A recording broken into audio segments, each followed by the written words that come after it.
Hi guys, hope you're all well. My name's Tom Farrow. I'm a co-director and one of the lead performance coaches for Areté Performance. And I was lucky enough to intern with Jonas and the Speedwork guys probably 5 years ago. So I'd been at Wasps for 3 years. Coming into that opportunity, I'd been co-leading the program at Wasps with the first team, and then I left there wanting to get some more experience in speed and the sprinting environment. And I thought I was going to have to go and spend some time at my local track, picking up a few tips there. But luckily enough, the opportunity to get involved with the Speedworks guys and Jonas came along, and I was able to learn a lot from Jonas's wisdom, from Marvin's wisdom, from Julie's wisdom, the other coaches that were there at the time, Mark Finley and Laura Turner. So for me, it was just an amazing, immersive environment where I was able to take some of my theoretical understandings of, I suppose, programming for speed, but then see it played out in real time with some amazing athletes, all the way from elite sprinters down to developing sprinters. But even the developing sprinters were faster than most of what I would have seen in team sports so far. So that gave me a real good understanding then of how to develop speed for anyone. But then what I really started to do was how to place that in my model for developing speed and agility for team sports, which is what we're going to talk about today.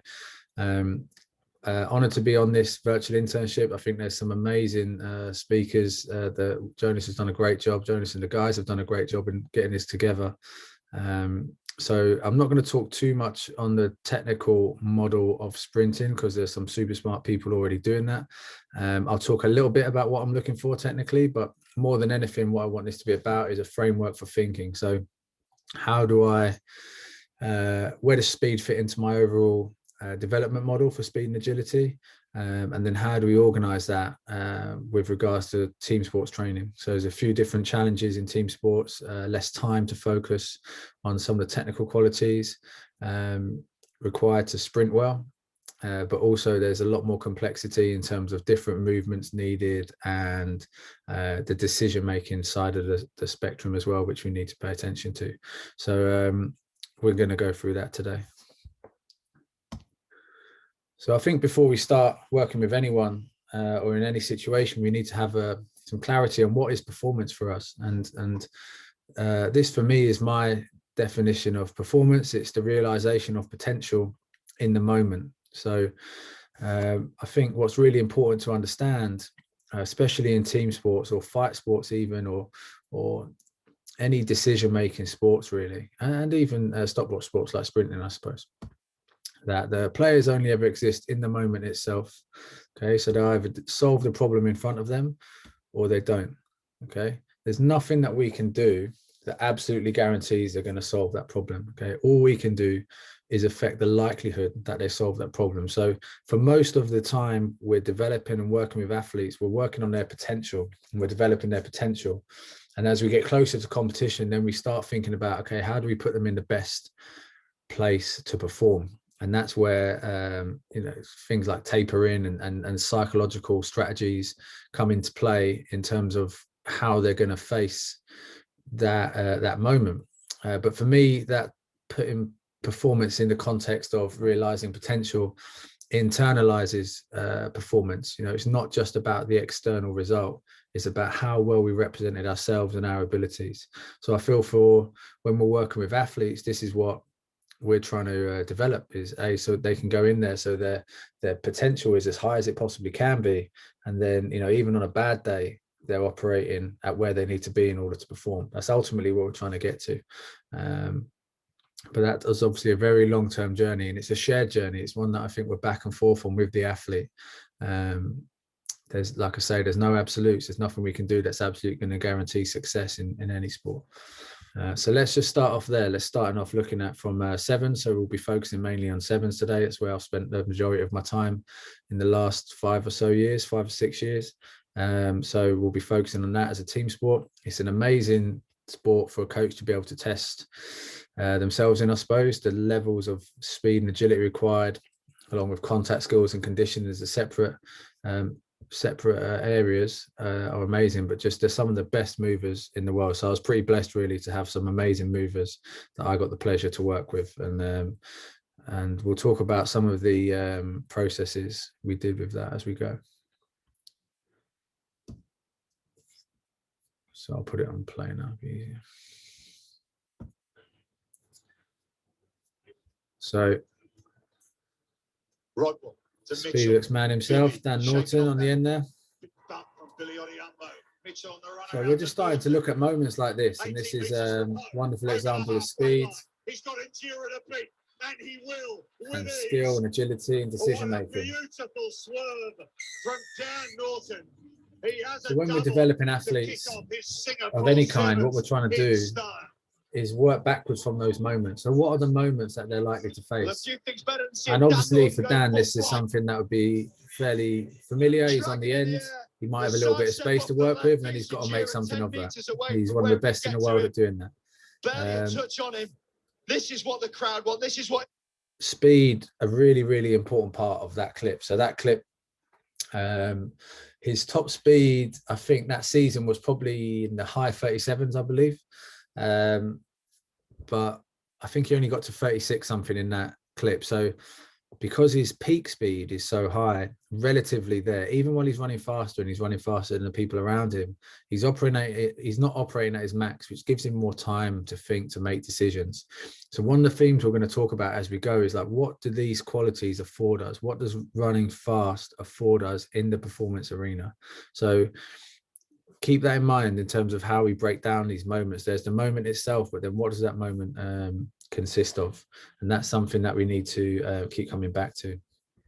So as I said earlier, for me, the role of the physical preparation coach is to increase the likelihood that players are able to come up with the solution to the particular problems they face in the moment. And that's the same if you're a technical tactical coach or psychological sports psych, physio. We're all part of the same journey, which is trying to increase the likelihood that the athlete's going to come up with a solution to the problems they face. Like I said, there's nothing we can do that absolutely guarantees it. There's not, if I get you to squat more, you're absolutely going to be a better athlete. The world's too complex to think like that. So we need to be thinking a little bit more broader and a little bit more with less certainty maybe, and a little bit more deep detail for what we're trying to figure out. So what do these moments look like? What underlays these moments is what then I'm trying to think about next. So really what we're doing is reverse engineering from the moment. But what I find with reverse engineering is when people talk about it, it's talked about in many institutions as something that is about finding certainty. So they aim to reverse engineer from certainty, which usually involves numbers and measurements, which are all very, very valuable. That I collect an awful lot of numbers when I'm working with teams or athletes, and as many as I can within the limits of sensible limits of time restrictions in doing so, and making use of them. But they can't be the end point of what we're working back from, because the moment, like I said, itself is far too complex to reduce it down to numbers. So what you often find in team sports is when people start reverse engineering is they go off the GPS metrics. So whilst GPS metrics are a large part of my decision-making process, there's a lot they don't tell us. So I think we need to be clear on what they don't tell us as much as what they do tell us.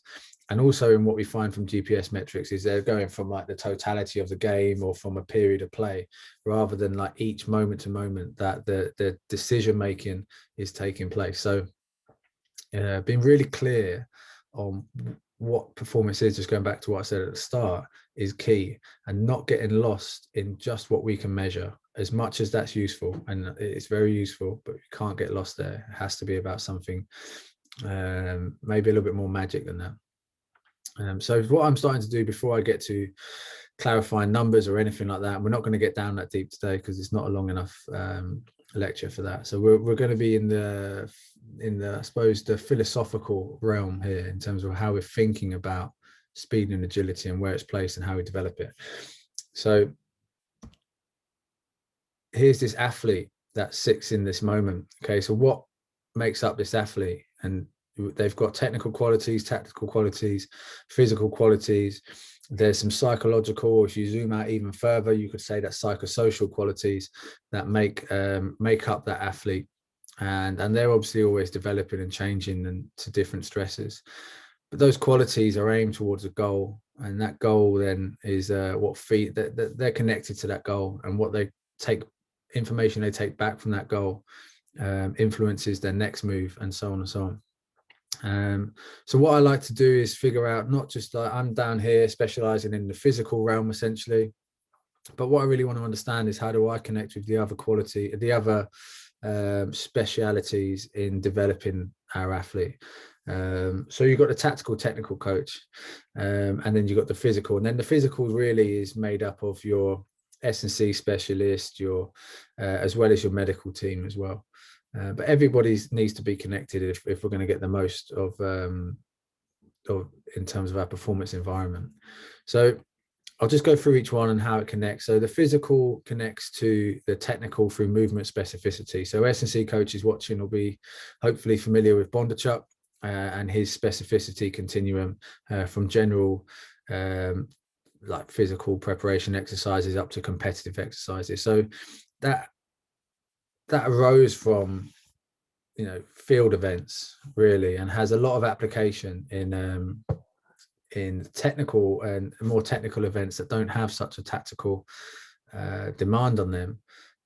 So what we need to do when we go into team sports then is connect that to the tactical realm. So we'll get into that more as we go, but really understanding that the physical connects to technical through this movement specificity. We can develop general physical qualities, and as they get more and more technical, they have more and more of an effect on that technical skill itself. The technical relates to tactical through movement context.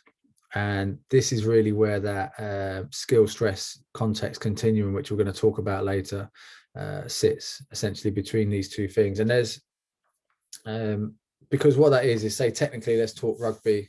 If I can, you know, fling a left hand pass 30 meters, that's a wonderful technical skill. If I choose to do it when the guy's sitting 5 meters away from me, there's probably a bad choice of skill in that moment. So we're using the right, you know, a good technical skill or an impressive technical skill, but in the wrong context. So performing really means that each skill has to be put into its appropriate context at the appropriate time.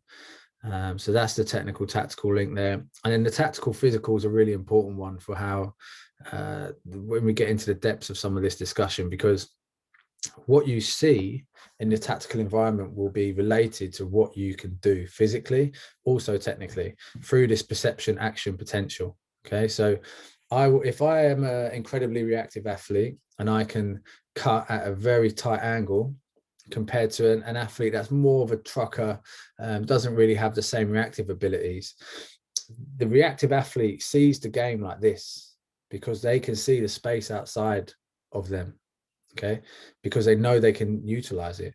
The less reactive athlete, the trucker, sees the game like this because that's all they can do. They can't cut aggressively enough at speed to be able to warrant worrying about what's really out here. So they'll see it like, you know, the perception in their eye line, but they won't be able to make use of it. So they won't be paying attention to it. So our attention is drawn to what we can make use of. Okay.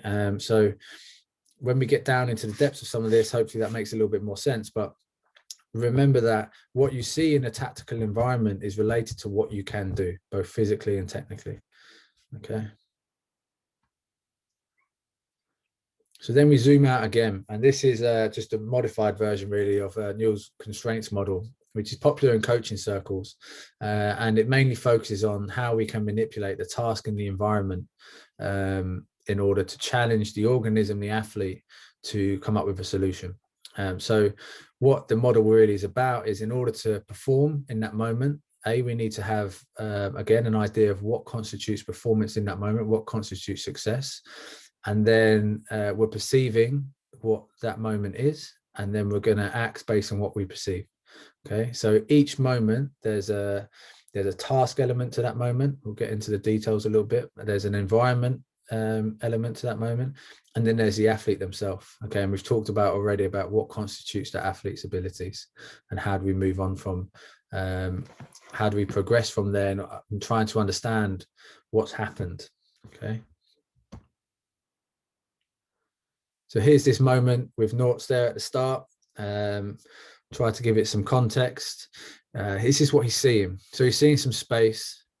He's seeing a couple of defenders there he needs to be aware of. Maybe this one here as well. and then he's got his own teammate, Mitch, who's feeding him the ball. Okay, who all of this stuff is part of the information he's aware of. He's also probably got some context of the surface. There's an arousal probably part that comes in the environment of doing this in a tournament versus doing it just in training, and a whole myriad of other things he might be aware of. So what we're really trying to understand is what is the task and environment that our athletes are going to face. Okay, and then how do we change that organism? If we go back, how do we change this organism? How do we affect this organism so that they have more potential to solve the problem when they get into those tasks and environments? Okay, and part of that then is how do we create task and environments in training that are relative to those they need to solve in their sport. Okay, so you could make the argument then that why not just play the sport all the time? That's an argument that's sometimes made. Why not just play the sport all the time? And there's this continuum that always happens in sport science circles, in sports circles, between probably directed in all sorts of realms. But one of the realms in coaching is between like direct telling, just technically focusing on foundational skills versus the constraints-based approach, which is an approach I'm fond of and I think is really important. But I think we also need to understand what affects that. So yes, if we put the athlete in problems they can solve over and over again, you're more likely to get better at solving those problems. But that's not the whole story. And for those who don't know who this guy is, it's probably a bit strange just to see him sitting there like that with his top off and his axes on his chest. But so for those who don't know, this is Westside Barbell's Louis Simmons. Okay, and he talked about this in the context of developing strength, but I think it's got a lot of application here. So if I show up to your house for a fight and you beat me up, should I come back to your house the very next day and fight you again? Of course not, as I'll get beaten up again. I need to go away, figure out why I lost, develop the areas I can with training, and only then should I go back to your house to fight you again. Okay, and this is very much how we should approach training.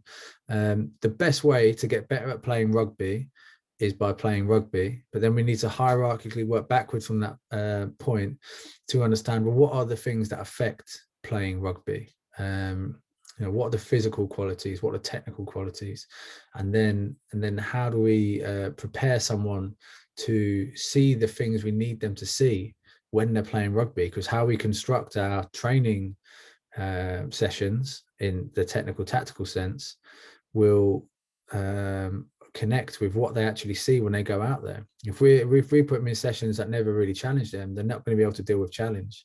So everything matters is what I suppose I'm trying to say.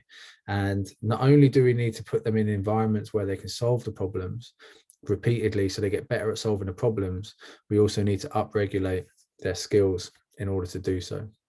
So this is where affordances come in. So you saw the title, Moments, Affordances and Constraints, essentially what we're talking about today. This is where affordances come in. Okay, so affordances defined by Fagan are essentially opportunities for action that are defined relative to the action capabilities of the individual. So we've talked about that in terms of our athlete model there. What you see is relative to what you're able to do. So you see in the background there, Cristiano Ronaldo, incredibly good at jumping very high and heading a ball. If I'm a football player and the ball's getting crossed in, if I can jump very high, I'll have a certain strategy as to how I organize myself to meet that ball. Okay, so I'm probably going to try to get above the players around me to head the ball in order to score. If I know I don't have that jumping ability, I'm going to have to change my strategy. Okay, and that might be that I'm just going to wait further along the ball's flight path in order for it to come down, hoping that nobody gets there before it gets to me. But you can see that if you have the ability to jump very high, you're afforded more opportunities in that situation, and that's what we're trying to do all the time. Develop the affordances that they take into the environment. Each of those task and environment situations give us a set of constraints, but within those constraints are certain affordances, and what those affordances are relative to our physical and technical abilities. Okay, so we'll talk a little bit more about the detail of the model, the framework for thinking that I spoke about at the start. So in order to develop speed and agility, this was the model we came up with. Call it skill, stress, context. It's had a rebrand just as I found that coaches, we used to call it skill, drill, chaos. The technical tactical coaching realm have different connotations of what skill and drill meant. Didn't want to confuse people. I actually think skill, stress, context is a better terms for it, and as the definitions for what they are. Linear, lateral and transitionary movement then is how we broke down the movements that make up speed agility. So again, with deconstructing those movements, so there's moving in a straight line, and there's moving laterally, and then there's transition in between the two. And that seemed like a sensible way to split it up. It's not the only way. You could do it however you like. This is how we broke it down. So for me, linear movement essentially is split up into acceleration and deceleration, and then top speed mechanics. Lateral is shuffle steps or crossover steps, or you could talk about lateral deceleration there as well. And then transitionary is any of the steps in order to get to one of those movements. So you've got different angles of cutting essentially, and that's how we break down the skill. So skill is we're going to get into the details actually before I go into too much of it, but that's the idea of the model, and that's how we break it up.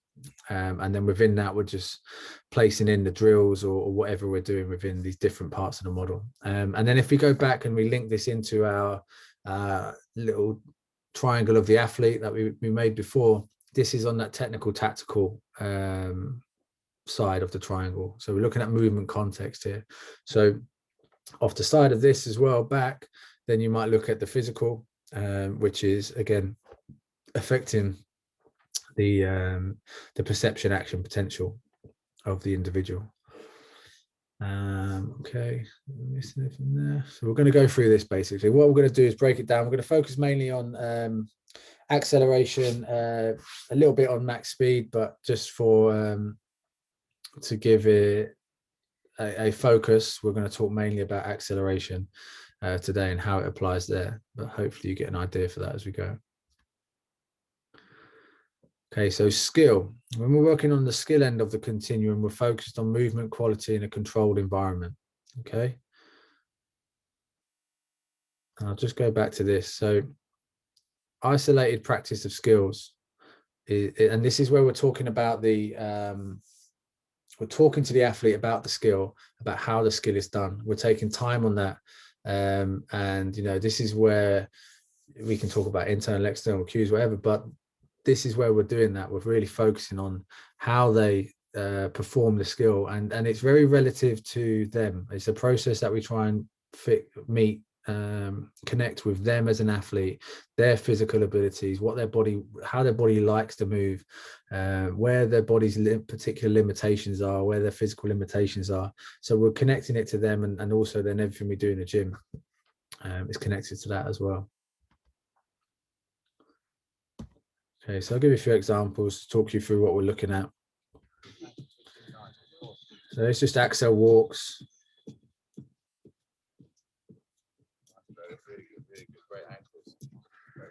I think of this as like a teaching, although on the force velocity continuum, you could say there's more specificity at the acceleration, the actual acceleration side of stuff. So there's a specificity thing here, but I actually like it as a teaching tool. So while we're doing Accel walks, or we're doing static accels, shapes, we've got time for the body to understand where it is and what you want from it, which if you just start accelerating straight away, it can be quite hard to get a gauge on where your ankles are, where your you know, how you're projecting at your hip, what your hips are doing, what your calves, ankles are doing. And for me, I like the slower movements because they give us time to talk about what the body's doing, and a feel for force. So where's the force? How is force coming from the floor through the system to where we want it to go? So I use a lot of more slower movements like this as a teaching tool, as much as a physical development tool. A little bit of MaxV here. So when we're looking at MaxV, we've got drills that develop maximum velocity abilities. We've got drills that focus more on acceleration abilities. We've got drills that focus on deceleration abilities. We've got drills that focus on lateral movement abilities. So, like, you know, scissor bleeds. I'm sure you're familiar with this if you follow along the internship. I mean, even looking here, just look at the different strategies different athletes utilize. So we've got different experience of athletes here. We've got some athletes there that have been in the program for 8 years, some that have been in there for, you know, just over a year, some that have been there for a couple of months. But how all these drills, and like a lot of these drills I picked up from my time, especially, you know, the linear speed drills essentially were picked up from my time with working with Jonas and Speedworks. And one thing I really picked up from Jonas really right at the start, this was actually before I even started interning with the guys, was how you teach a drill can be completely different dependent on the individual you're working with. So some of you may have seen the video of Jonas teaching A-skips to some athletes, and it struck me then that, look, here's this very simple drill taught in 2 completely different ways, and then being able to immerse myself in an environment where he was doing it all the time, I realized that, you know, we don't need a massive battery of drills. We just need to understand what we need to take away from each drill and how it applies to the problem we're trying to solve.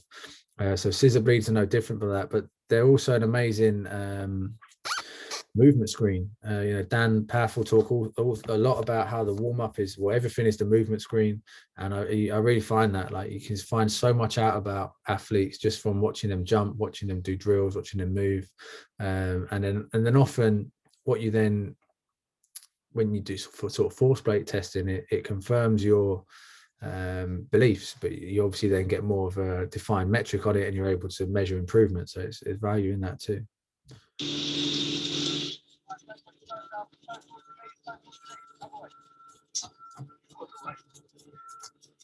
We're looking at, like, you get a lot of pointy toes here. People want to do pointy toes. Naturally, if you point your toes, you're going to contact further in front of your hips. You're going to have to drag through rather than pop.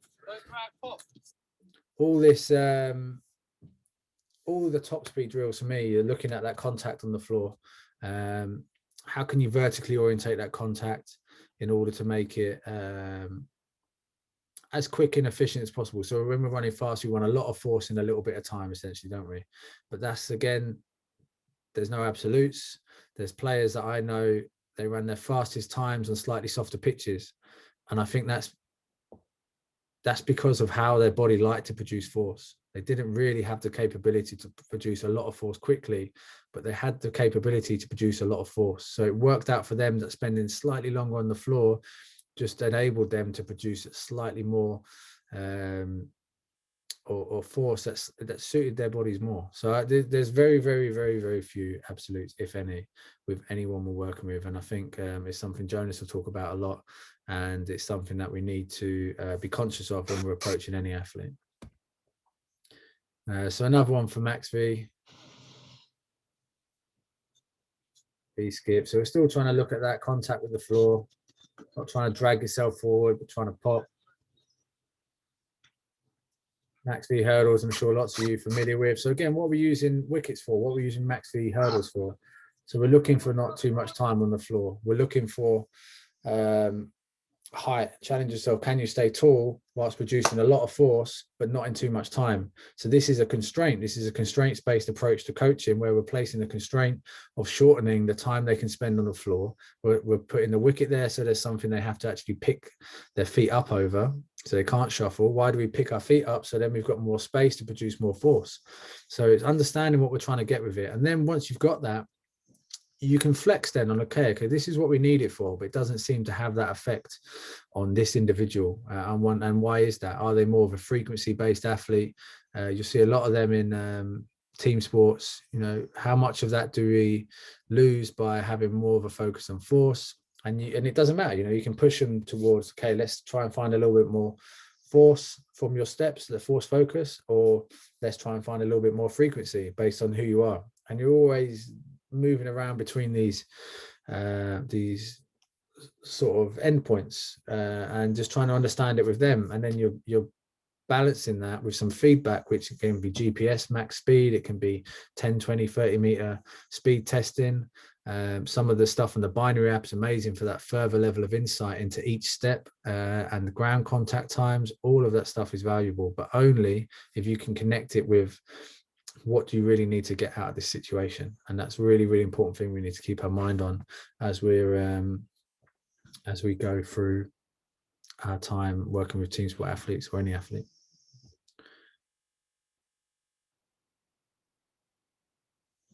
So we're looking at shape. So again, Bibs here, very high frequency athlete. Could he be taller there? Yeah, definitely. What does frequency give us in team sports? It gives us more contact with the floor. Does that mean it's easier for us to affect defenders with each step? Maybe as well. His top speed, Bibs wouldn't be really, really fast for us in terms of sevens, but he's pretty fast, a playmaker. It's not his job's necessarily not to be the fastest guy on the pitch, but he needs to be fast enough to be a threat at that first receiver position. So, and this again determines how we spend our time with, okay, what limitations are we seeing? How does this relate to that player, their role on the pitch, their physical makeup in terms of what we're seeing in the gym, in the, in all the different jumping and drills we do. And then we're trying to just put all of that into a decision. Once you've got that, we're trying to go, okay, right, this is what this athlete needs at this moment. And then we keep an eye on how that changes, and then we move on to the next thing.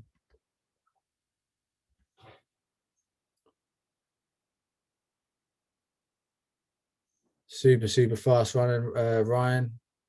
He's at Northampton Saints now. I've got a few videos of Ryan, an amazing mover.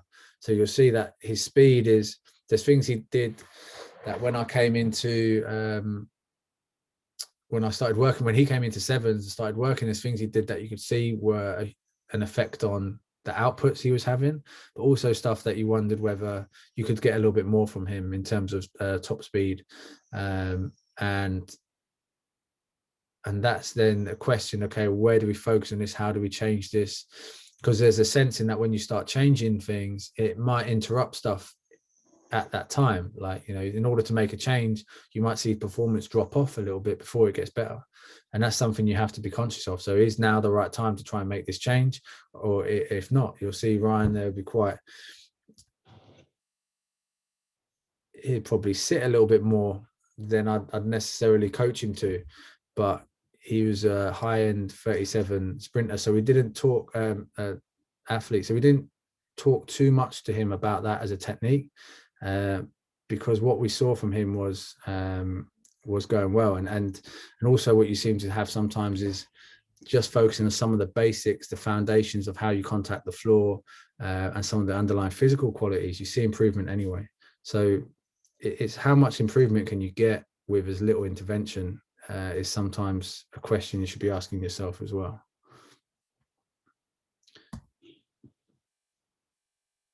So really nice acceleration shapes here from Callum. You'll see him do better, but you'll also see him as better than most team sport athletes in terms of how he moves.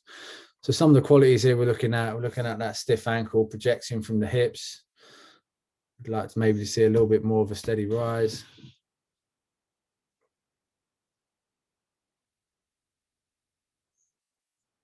Okay, and then what we're trying to understand is what are some of the determinants to success in acceleration that seem to apply across the board. So something I always learned a lot from just being around Jonas and the sprint guys, there's all of them are fast, but they're all fast for very different reasons. So then you start to look at elite sprinters and understand what do they do well. Okay, and just a couple of the things I've picked up were this focus on stiff ankle, projecting through the hips, and then the stuff that Jonas talks about all the time, this stuff. So it's just stuff that's get repeated. We can understand physically why that's important. We can understand mechanically why that makes a lot of sense. You want to remain this angle at the knee relatively tight, but there's variation in that, I find, in terms of how some people produce force. And we'll talk about that a little bit more as we go. But essentially, it needs to be somewhat tight. We don't want that opening up, because then you're not going to be able to drive that force backwards. And then if you're driving force down, you're losing some of that momentum, that I suppose that horizontal projection to go forwards. So there's key things we look for, but then we're also understanding why we're looking for them and where's our flex in terms of when is this okay, when is this not okay. Just a few examples from the sprint world, just to pick up where we're looking at the same thing. So if we talk about stiff ankle projecting from the hips, you'll see it in many good movers.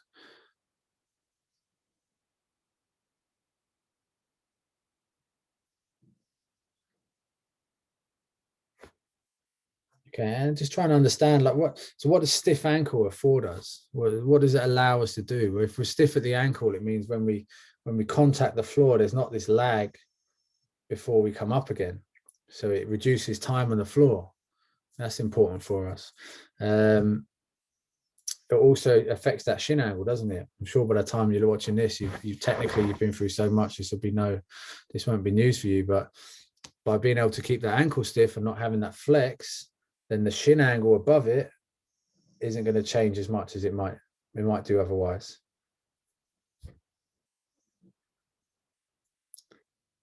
Looking at low recoveries as well, it's not always the solution for every single athlete, but what does a low recovery afford us is, again, these shin angles. Whereas actually what you'll find is some athletes who cycle, especially in team sport athletes, they'll pop the foot down, straight down in front of them, and it blocks them. It blocks them from moving forward. So it's going to increase time on the floor. It's going to make them slower. Okay, so there are a few, I suppose, focal points for us as coaches that we're trying to pay attention to. And then this is what this skill element is about, is spending time with the athlete as much as we can, and we're very limited in team sports, to go back and try and work on these qualities in order to affect them, in order to try and improve them. And then we're balancing this with seeing how they feel, how they perform on the pitch, how do their speed scores look like if we're doing 10, 20, 30 meter testing, their top end speed, depending on what we're trying to affect. We're always, this whole feedback mechanism of information is always open.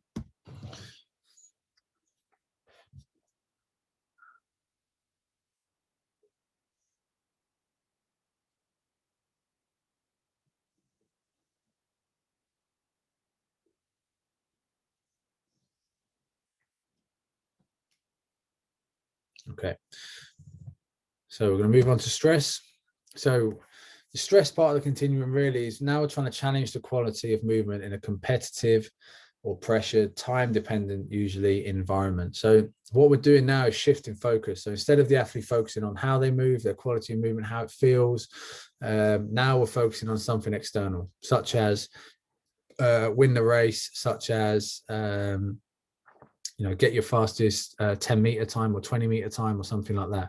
So now we're taking focus away from the movement itself, which is ultimately where we need it to be once it gets to the game. We can't have team sport athletes in a game thinking about how they run when they need to be more focused on about where the defenders are, where the space is, and then maybe catching the ball or something like that.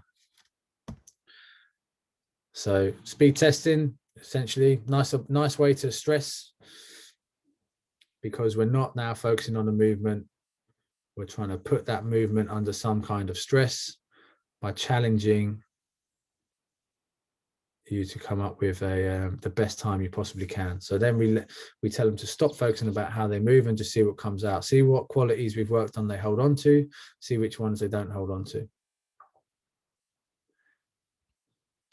So this is a good one technically to look at.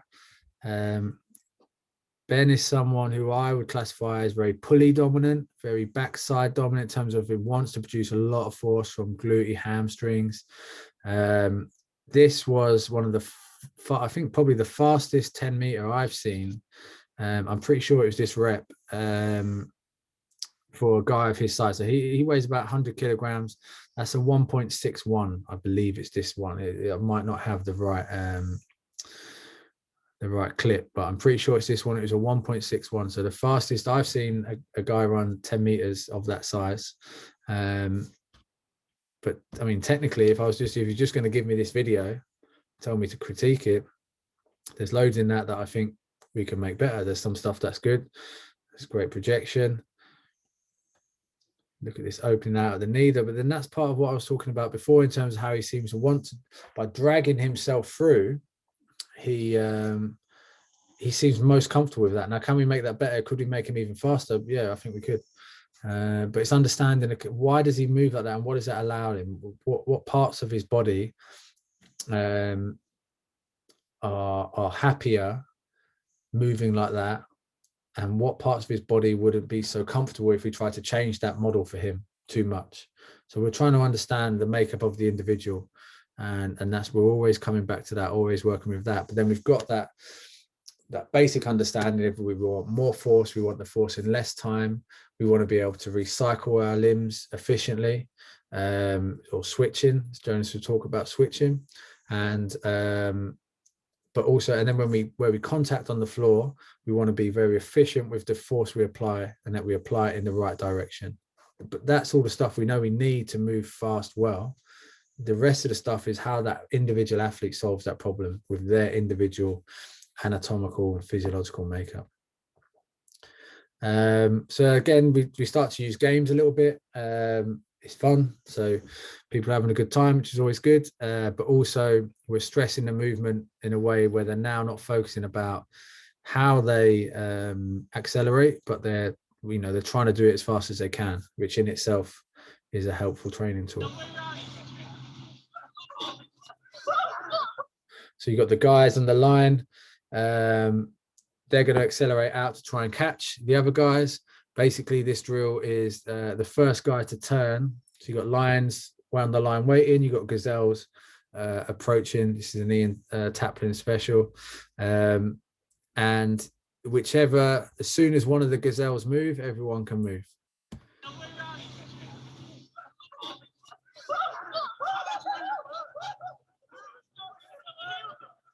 Okay, so we're getting what we need from it. We're getting speed. We're challenging acceleration. We're challenging that 180 turn as well for those on the gazelle side, and they're having a good time. So this would be one where we're now adding different skills together. So now we're looking at acceleration and deceleration, and then reacceleration. But again, we're doing it as a race. So we're stressing those skills now in making them time dependent.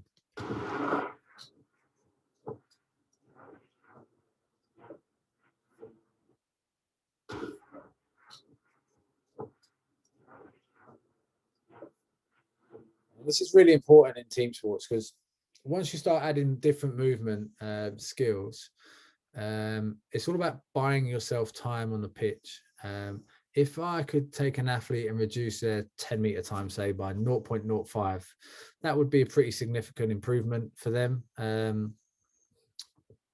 But that's only buying you 0.05 seconds on a pitch. So it's not to say that we're not doing it, we are, but we have to appreciate where it fits in the bigger picture. So what we're also trying to do is increase their efficiency and how quickly they can perform movements in other planes of motion, but also to switch between the two, because that's buying time. So the guy that wins the straight line race might not be the guy who wins this race where there's a stop and a go. And almost, if you take any sprinter, they beat a team sport athlete in a straight line race. But as soon as you start adding stops, maybe even just one stop, the team sport athlete probably wins that. And then the more stops you add, the more changes direction you add, the more likely the team sport athlete is likely to solve that problem well. And then when you add the perceptual element, even more time. So actually reading the game might buy you half a second, whereas just physical improvements might buy you a lot less. But our role as coaches is to try and get every single ounce of all of that development we can possibly get out of an individual. And I think the way we do that well is, like I said, understanding how they connect to each other. Okay, so the last bit of our continuum is context. So that's where we're trying to put the skill in the context of the game, as we spoke about at the start, where it's most important. It's irrelevant. If we can improve a skill, but it never feeds back into the game, then we're wasting our time trying to develop that, or in our development, because we could do it in another way that does have that does cross over into the context and improving the context of the game. In the context of the game. So the way we do this is the use of constraints-based games or scenarios to challenge appropriate skill selection. And the focus is very much on decision making. and the perceptual interpretation of game-like scenarios. So as I said at the start, this is the most effective way. The most effective way to get better at playing rugby is by playing rugby or being in rugby-like scenarios. So we want to do that. We want to get them in the scenarios, but then we also want to underpin the physical and technical qualities that make up those scenarios. So when in the context of our continuum is where we're thinking, okay, if I want to develop acceleration, what sort of scenarios am I creating in order to develop acceleration, or challenge acceleration might be the better term. If I want to develop deceleration capabilities or cutting abilities, what sort of scenarios am I creating to challenge those abilities in order to get an improvement? And then the same with any movement, basically, or any quality we want to develop. Ultimately, we want to find ways to challenge it in the context of the sport itself. So once we get to context, we're pretty much always blending a few different skills because the game is messy like that. So here's one where we're creating a scenario where we want the guy to attack the space, find the space, attack the space, but also do so in a way that they don't have much time to do it. One of the challenges you get with agility drills, say you do 1v1s, is you'll find that athletes will take loads of stutter steps or come backwards in order to beat the game. If you challenge them just to win a space, a 10v10 space, the constraints on them doing that don't demand that they do it as quick as they possibly can. Whereas in a game scenario, if they don't do that as quick as they possibly can, they're probably going to lose ground, which is then probably going to put the team on the back foot, which might result in a turnover with the other team on their front foot. So we have to understand the context of what we're doing and what we want to get out of it. So one of the ways that we'll encourage the runner to think quickly is by involving a chaser in a drill. So this is an example of that. Go! Chase! Nice, Leyland. So we've got intent to move quickly, and then we've got different problems to solve. We've got a guy chasing us, we've got some distraction of the other guy trying to get away, and then we've got defenders in front of us who we need to beat. So it's ticking a lot of the boxes that we need to find in the game. And again, we can change these scenarios however we like in order to challenge the particular qualities we want to challenge. Okay, it's an actual game. So this is where I'd say we start your analysis with the game itself, and then you can work back from that to create these sort of scenarios in training in some simplified form. So pick and go, he's got to get out, he's got to create space. And there's a whole load of other problems he's got to solve. Okay, so I should have probably mentioned this at the start, but when we're looking about the problem we need to solve in speed and agility is essentially what it breaks down to is the attacking player is trying to create space for themselves, and the defending player is trying to take that space away, or at least control the space as best they can in order to force the attacking player into doing something they don't want to do or passing the ball on to the next one. Okay, so attacking players trying to create space,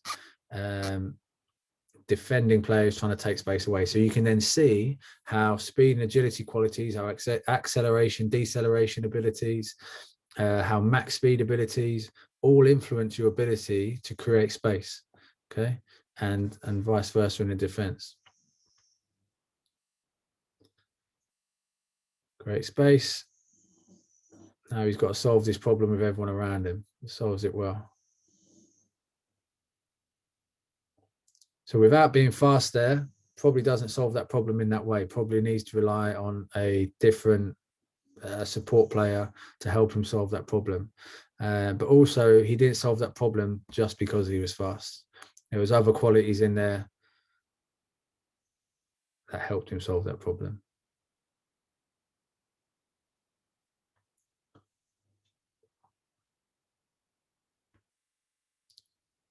Another one from Mr. Norton. It's the final of the Olympic qualification game. It's a very good performance from him. Some lovely work by Burrs to create some space there. Real simple. Cut and accelerate through the hole. from Norts. Pulls in that defender from Burge, does a lot of the hard work. Norts there, beats the last man, gets all the glory. But it makes it look very simple, and that's the thing. One thing, Norts especially, will make this stuff look very simple, and he is very, very fast. But it's not just speed; it's balance, it's perceptual decision making, and it's all those other abilities that go on top of that maximum speed. Which he is one of the faster guys in the world. We've got another guy here who's very, very fast. Again, will solve problems in a different way. Hands for Barrett. Areté. Isles. Just a hurdle. This will be fine. A huge amount of space there. To really open up. Hello and bye-bye. But there's probably no other player on the 7 circuit that can solve that problem in that way. So that raises an important question then in terms of, if we're working with Carlin, how would we create situations specific for him, what he has to solve in his way? How would we challenge him to solve them in maybe different ways, which might create more opportunity for him to go on the outside? Hands for Barrett. Areté. Isles. Isles just a hurdle. This will be fine. Isles gets a chance to really open up. So I think that's his fastest run. I can't remember what he hit. It was like 39 or 40, something mad. But probably one of the faster runs ever performed on a pitch by a team sport athlete. Probably one of the fastest ever, I'd say. And you can see what happened in terms of this defender here on the end. I mean, jumps in a way probably didn't need to. You wouldn't want to give Carlin all that space on the outside, but he does. But Carlin still had to have that super top end speed in order to exploit it. So again, there's the problem in front of us. There's the opportunities there, but then our physical abilities will determine how we solve that problem and how well we're able to. I'm just going to plug in my laptop.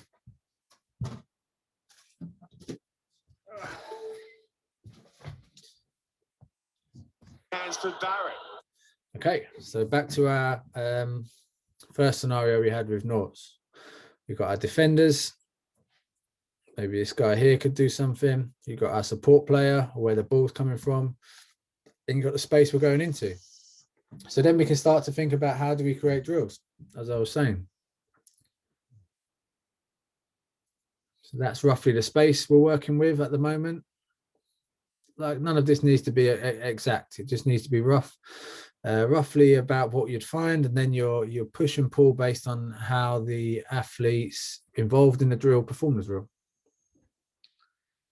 Okay, so take out the complexity of the game. This is roughly what we've got. Okay, but then we need to understand a few things about the game. If we're doing this as a drill, we need to understand that defender isn't going to be fixed as much on the ball on the inside, because there's not the opportunity, if we're doing this drill as a 1v1, for the ball player to run, or maybe create that opportunity if you want to fix him as well. But another way you might want to create that is just by then giving that attacking player a little bit more space. So then in terms of the work the defender's got to do, it puts the emphasis back on the attacker's side in terms of having the opportunity to solve that problem. Whereas with if we just go back to the original 15 to 20 meters worth of space, it's probably, that might look like a lot of space, but for sevens players, they're very, very comfortable defending it because they're very used to defending in space. So all we're looking when we perform this drill then, so you've got the ball there where it's going to be fed in from, is how successful is the attacker? How successful is the defender? How is the attacker being successful? How is the defender being successful? And then, do we need to change the space? Do we need to change the drill a little bit in order to get something else from that drill? Okay, so just to summarize, so said it all the way through. Ultimately, what we want is the performer to be able to solve the problems that they personally face in their game. Okay, and in order to do this, we want to enhance their ability to do this. In order to enhance their ability to do this effectively, We need to balance their training between tactical environments that are similar to those they'll face in competition, where we may constrain the environments in order to challenge particular skills. But then we're also developing their underlying technical and physical abilities, where we can upregulate the tools they take into these into the arenas. Okay, so hopefully that gives you a good overview of a framework of how we apply the technical models of what we take from super movers in terms of sprinters, and then how we take them and apply them in team sports, where the situation is a little bit more complex, but where physically those improvements are no less important than they are in sprinting. It's just more of a complex world that they exist in, so we have to accept the limitations we have on time, and ultimately be as effective as we possibly can, because we don't have the same time to commit to developing those qualities that you might get in some of the stopwatch sports, where everything you do is committed to improving those technical and physical qualities. And that's that balance between the foundation of your physical and technical abilities and being able to dive into the chaos of the performance arena. And as coaches, we're just trying to balance our athletes between those two realms. Thank you very much. Do get in touch, give me a shout if you've got any questions and stuff. Happy to chat whenever I can find a time. And yeah, real pleasure to be on here. And thanks to Jonas and the guys for having me. Take care.